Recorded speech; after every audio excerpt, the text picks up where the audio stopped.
മർഹബ ഗായ്സ്. നമ്മ ഇന്ന് ഉണ്ടാക്കാൻ പോണത് ഒരു നൊസ്റ്റാൾജിക് ഐറ്റമാണ്. മേ ബി ഇത് കഴിച്ചിട്ടുണ്ടാവും, കഴിക്കാത്ത ആൾക്കാരുണ്ടാവുമായിരിക്കും. ഇതിനെ പല സ്ഥലത്തും പലതോ പറയണത്. നമ്മുടെ അവിടെ എന്താ പറയണത് ഞാൻ മറന്നുപോയി.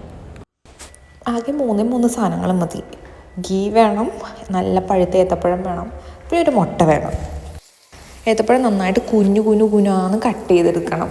എന്നിട്ട് നെയ്യിലിട്ട് നന്നായിട്ട് വാട്ടണം. നല്ല ഒരു ബ്രൗൺ കളറൊക്കെ ആവണം. അതുവരെ നമ്മൾ നന്നായിട്ട് സോട്ട് ചെയ്തിട്ട് കൊടുക്കാം. പിന്നെ അതിനകത്ത് ഒരു മുട്ട ആഡ് ചെയ്താൽ മതി, കാരണം നമ്മൾ മുട്ടക്കറിയല്ല ഉണ്ടാക്കണത്. അപ്പോൾ മുട്ട അധികം ആഡ് ചെയ്താലും മുട്ടയുടെ ചുവ കയറി വരും. അപ്പോൾ അതെല്ലാവർക്കും ഇഷ്ടപ്പെടണമെന്നില്ല.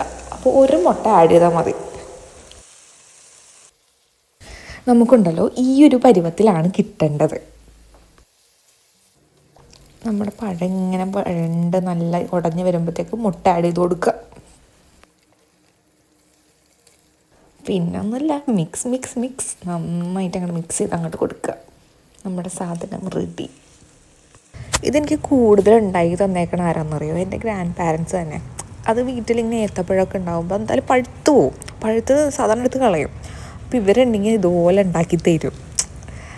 അവരുണ്ടാക്കുമ്പോൾ ഒരു പ്രത്യേക ടേസ്റ്റായി. ഞാൻ ഉണ്ടാക്കിയിട്ട് ടേസ്റ്റ് ഉണ്ട്, പക്ഷേ അവരുണ്ടാക്കുമ്പോൾ വിത്ത് ലവും കൂടി മിക്സ് ചെയ്തിട്ട് ഉണ്ടാക്കുക. അതിൻ്റെ ഒരു കുറവുണ്ട് അത്.